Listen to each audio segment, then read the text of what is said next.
Hi YouTube, Darth here. This is Yes or No, a weapon review series where I give a clear and concise answer as to what weapons you should be using in Battlefield 4. With Battlefield 1's imminent release, today we're rounding out the series for Battlefield 4 with the AEK-971. A carryover from earlier games in the series, the AEK-971 is the most popular CQB weapon in the game. But does its popularity carry over to actual utility, and should you be using the AEK-971, yes or no? Yes.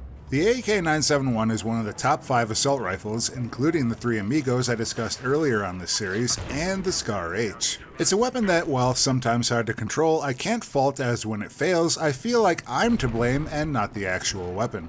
Which is not something I can say of a whole lot of guns on this series. But let me highlight why the AEK-971 is particularly good.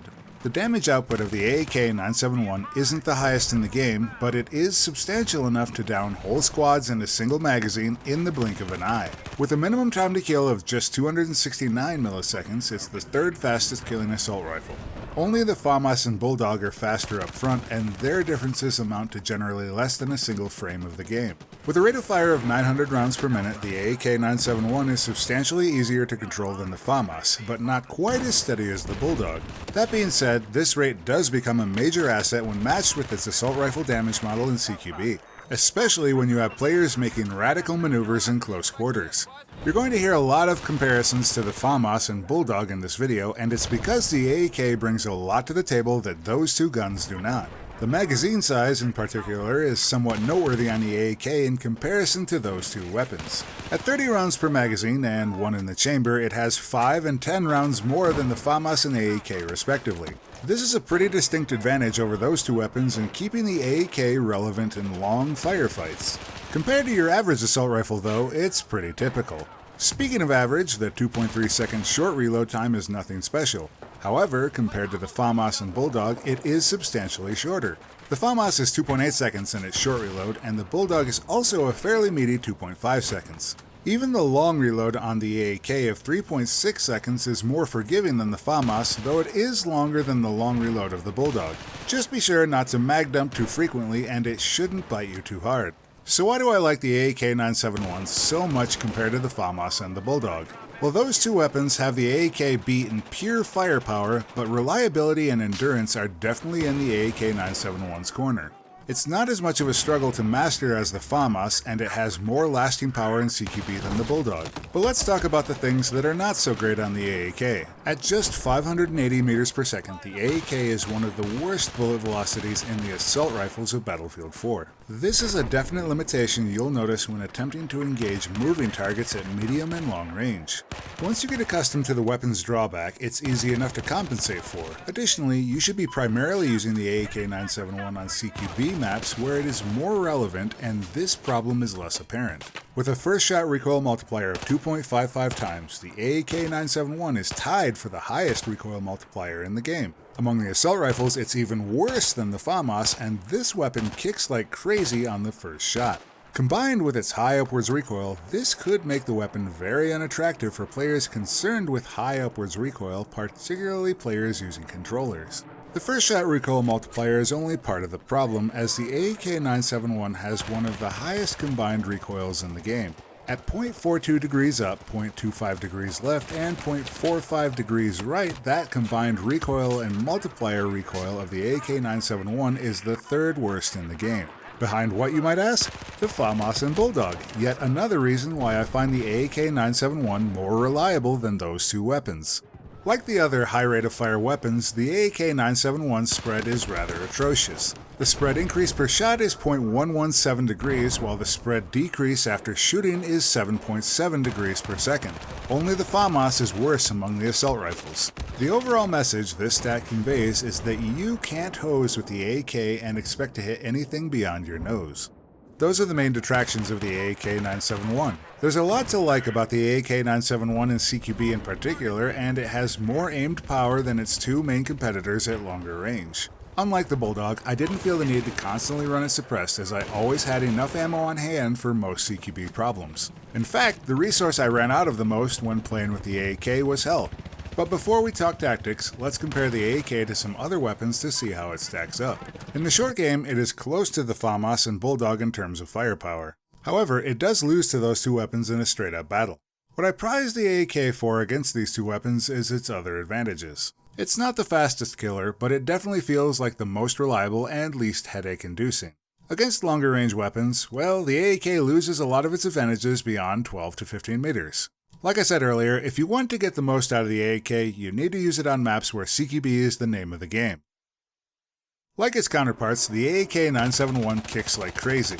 Its naked recoil is 0.42 degrees up, 0.25 left, and 0.4 right.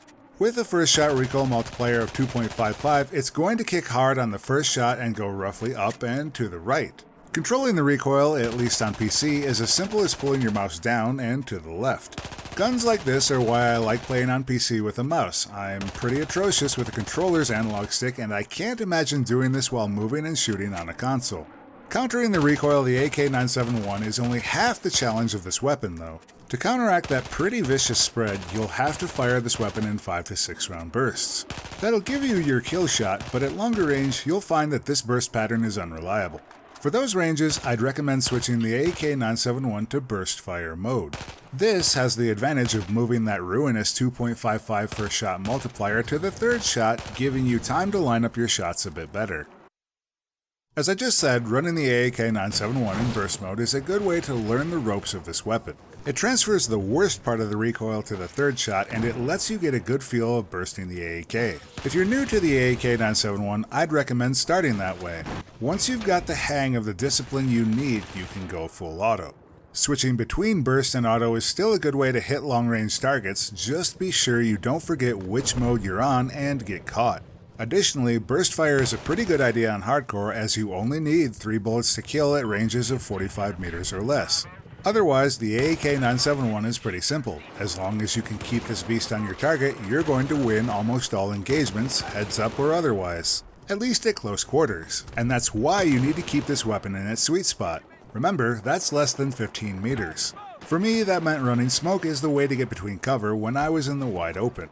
In general though, I'd recommend sticking to CQB maps and CQB portions of larger maps if you're going to run this weapon. In combat, I discovered that aimed fire tended to always be best for the AEK-971. The hip fire isn't particularly good because of the bullet spread and the high recoil of the weapon. Generally, I'd only hip fire enemies if they were closer than 5 to 10 meters or essentially just outside slapping distance. This is about half the normal distance I choose to hip fire on other weapons. In checking out the top users for the AEK-971, I was somewhat disappointed, but I could see the reasoning for why they chose the way they did. Cross-referencing these players from BF4stats.com with their battle log loadouts, I found that they typically preferred a mix of either the stubby and nothing or the stubby and the muzzle brake. While I'm never going to favor the muzzle brake on PC, as I feel that upwards recoil can always be controlled by the player. However, that side-to-side of the AEK is a different story. So what did I favor for my setup? For my optic, I ran with the Cobra sight. You might prefer the Coyote, but the Russian Cobra feels at home on the Russian AEK. Easily my second favorite sight. I also think I like the Cobra on this weapon because of its strong upwards recoil feeling a bit more correct looking between the tick marks on the Cobra sight. As for my accessory, I use the laser sight. No surprise here, this is a staple of almost every weapon I run. You could probably get away with using nothing on the AEK-971, but given the CQB nature of this gun, I find that the laser is quite handy in almost every engagement the AEK-971 is good at. For my barrel, I ran with the compensator. Given the high rate of fire on the AEK-971 and its strong left-right pull, the compensator just makes sense. It makes nearly every shot out to 10 meters pretty much dead on, and it has the best performance against other attachments out to pretty much all ranges. Not that it's going to make the AEK-971 good at 60 meters, but it is going to let you hit far more shots at close to medium range. It's particularly effective if you're in the business of landing headshots. Finally, for the grip, I chose the stubby grip. This was the one thing that all the top users managed to agree on. On a weapon with such high spread, the stubby is pretty much indispensable. Combined with the compensator on a high rate of fire weapon, it's a match made in heaven. Or at least a match guaranteed to give you a higher degree of likelihood when actually trying to hit targets.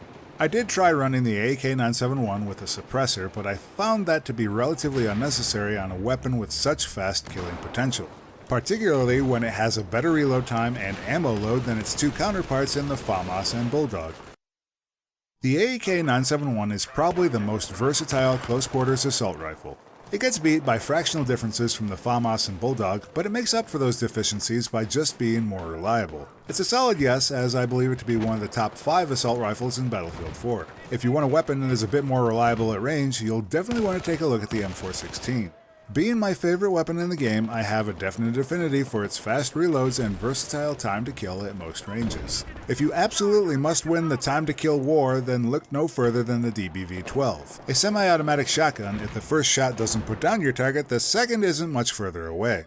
That's it for this episode of Yes or No. If there's something you think I missed, or if you have a particularly different take on the AEK-971, please let me know in the comments below. This will probably be my last weekly Battlefield 4 weapon review, at least while Battlefield 1 is a hot commodity. If that game falls on its face like Battlefront and Hardline, we shall see what comes next. But expect my next Yes or No to be a Battlefield 1 weapon. So feel free to get ahead of the game and recommend one below. If you like what you saw, please be sure to force choke that like button. As always, thanks for watching, and I'll see you next time, YouTube.